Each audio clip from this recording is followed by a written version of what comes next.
Nilai wali di Bang Parik, saya yakin itu. Karena wali itu lebih dekat Allah. Sehingga orang dulu itu saya ulang lagi ya, ada satu kearifan namanya hidup itu apa? Hidup itu adalah cari sebanyak mungkin supaya hidup itu tidak tergantung pada banyak hal. Jika misalnya cara berpikir orang-orang modern itu sebenarnya banyak orang-orang ilmuwan yang nggak ngagumi Amerika, bukan karena angkuh ndak. Untuk mempertahankan kebesaran negara sebesar itu, kebutuhan listriknya besar, kebutuhan tentaranya besar, kebutuhan apa? Sementara negara kayak Venezuela atau Swiss, kebutuhannya ada banyak. Pertanyaannya, yang tergantung dengan banyak hal, sama yang tidak tergantung banyak hal, itu pinter mana? Kalau dibalik pertanyaannya gitu, negara-negara maju itu tidak keren kalau dibalik pertanyaannya. Orang yang untuk mempertahankan eksistensinya banyak, butuh banyak hal, dengan yang tidak butuh banyak hal, itu pinter mana? Orang yang bahagianya nunggu jadi dokter, nunggu jadi kiai besar, kiai viral, dengan orang yang bahagia cukup dengan ngopi, itu pinter mana? Tapi kalau dibalik pertanyaannya, orang yang taunya nikmat hanya kopi, dengan nikmat yang banyak, pinter mana?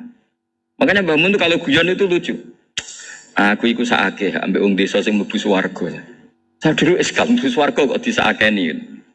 Akhirnya beliau memberi penjelasan. Wong desa iku roe pakanan enak, iku mau kopi mbek uduk. Lah swarga iku mau nuruti sing dikarepno.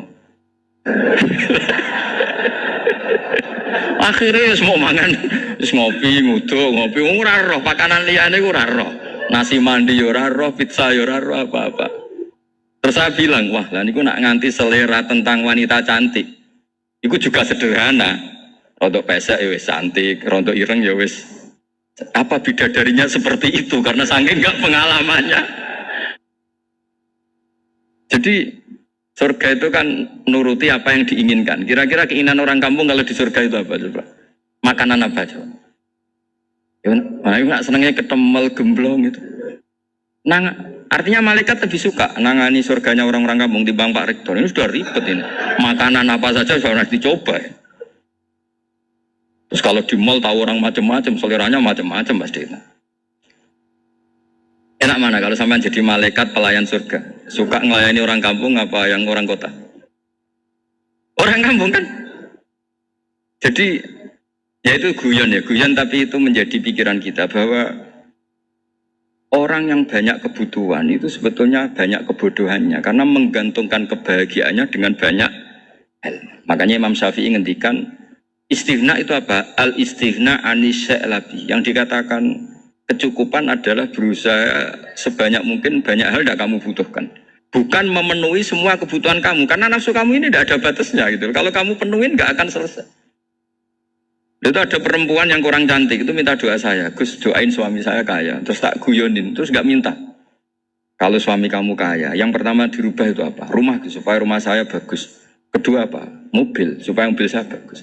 Nanti yang dievaluasi itu kamu. Mobil bagus, Alphard, rumah mewah, istrinya kamu. Pasti itu dievaluasi. Langsung, enggak usah.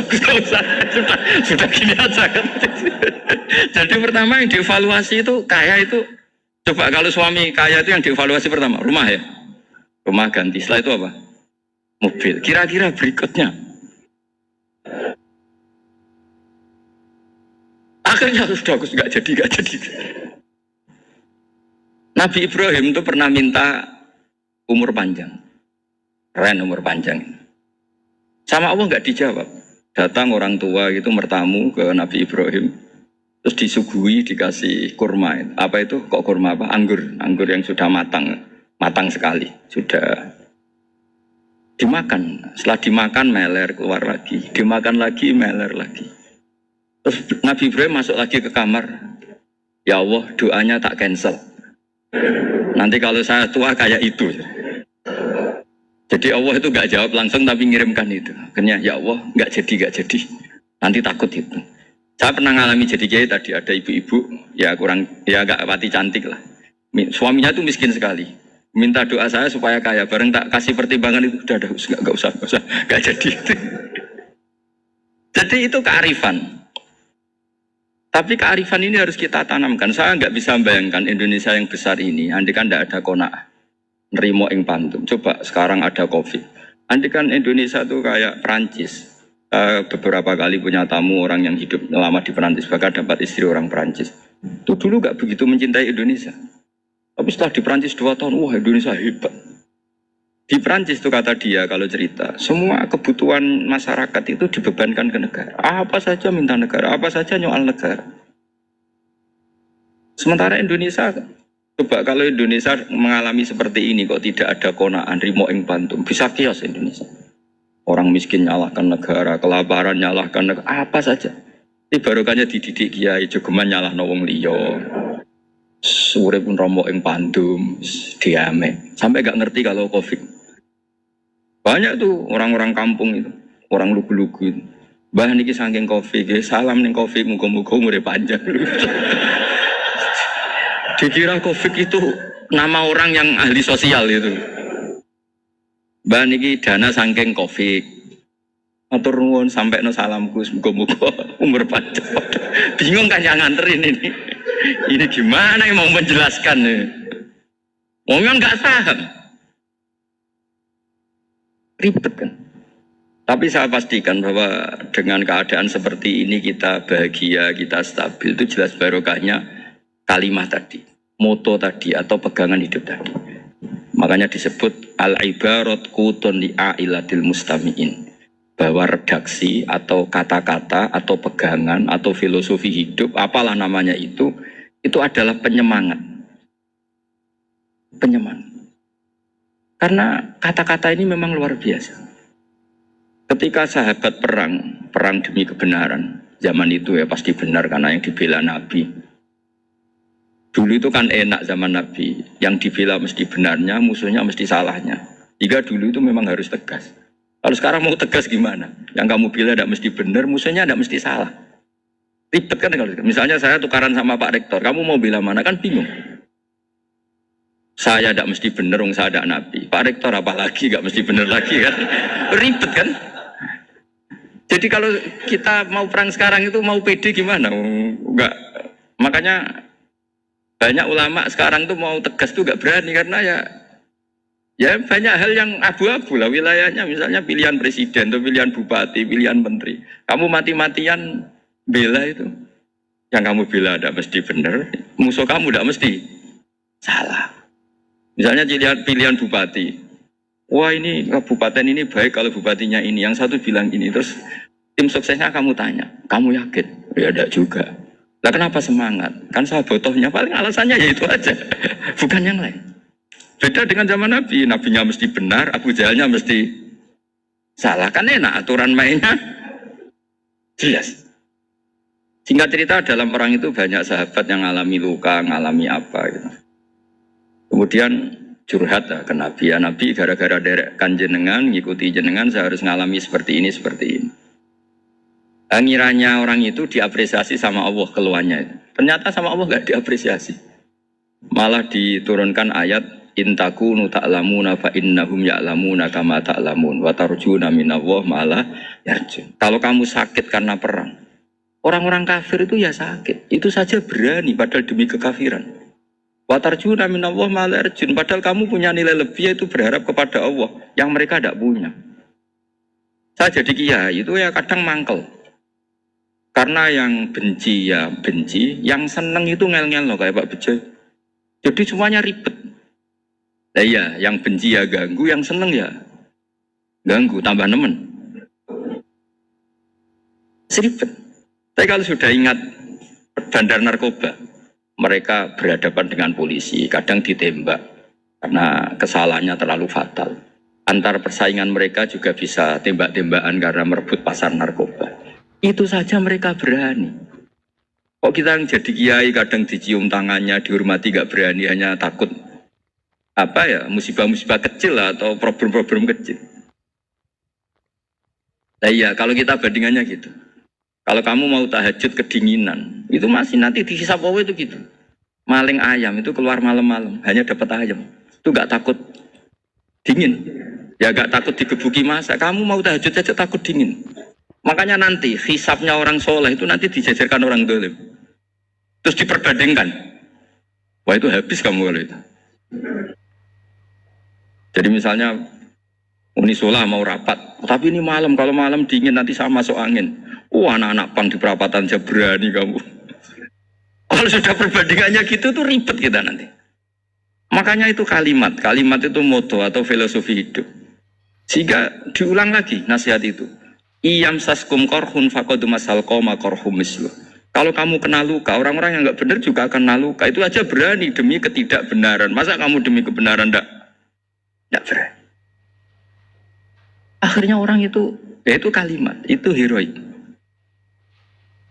Makanya kita ini penting ya, makanya tadi himne Unisula dimulai kalimat thayyibah. Karena kalimat ini yang menjaga kita kalimat ini. Misalnya tentang Tuhan. Kenapa orang Islam imannya kokoh seperti ini, termasuk yang sudah hidup di Amerika, di Australia, di mana-mana. Itu ya barokahnya ajaran atau barokahnya kalimah. Saya sebut kalimah saya pakai bahasa santri. Karena la ilaha illallah itu dalam tradisi santri disebut kalimatu haqqin aliyah nahya wa aliyah namut wa aliyah nub'ats. Ada yang riwayat wa biya nub'ats insyaallah ta'ala minal aminin. Kenapa mereka di mana-mana meskipun sekolah di Amerika, di Australia, bahkan di Uni Soviet tetap mukmin? Itu barokahnya ajaran yang benar. Allah itu siapa? Tuhan. Tuhan itu sifat dasarnya apa? Awal. Dia harus wujud awal sebelum makhluk yang lain. Sehingga ketika ada negara yang maju, yang tertib, manajemennya tertib, masyarakatnya makmur, tapi punya Tuhan yang tidak seperti itu, tidak awal, itu sudah gak nyaman. Karena ndaklah keren Tuhan saya, karena Tuhan saya itu al-awal, zat yang pertama. Tuhan saya keren lah, zat yang gak mati. Tuhan yang gak mati, yang gak pernah mengalami kematian. Sehingga tontonan atau yang dilihat kenikmatan-kenikmatan yang lain ini tidak mengubah dia pendirian tentang Tuhan. Karena mantapnya satu kalimat tadi bahwa Tuhan itu ya harus satu, harus awal, harus tidak mati, tidak rusak, tidak mengalami apa-apa yang membahayakan. Sehingga ketika ditawarin Tuhan yang lain meskipun menjanjikan secara finansial atau kemakmuran, mereka gak tertarik. Itu coba, itu barokahnya makmur apa barokahnya ajaran? Barokahnya ajaran. Sering negara Islam itu kalah makmur dengan mereka, tapi barokahnya ajaran ini tetap apa? Tetap Islam. Makanya Nabi Ibrahim, Nabi yang sukses bikin waja'alaha kalimatam baqiyatan fi akibi. Sehingga kita ini bekti sama orang tua misalnya, itu ya karena ajaran. Suwargamu itu karek wong tuamu. Nak wong tuamu ridho, Allah ridho. Nak ora ridho, Allah ora ridho. Ridho wa fi ridhol walidain wa sakhatu wa sukhtu wa fi sakhatil. Sehingga ketika ada orang tua yang agak brengsek gitu, anak-anak tetap hormat. Punya orang tua yang miskin, yang sudah miskin, tukang tombok nomor, banyak kan di kampung gitu.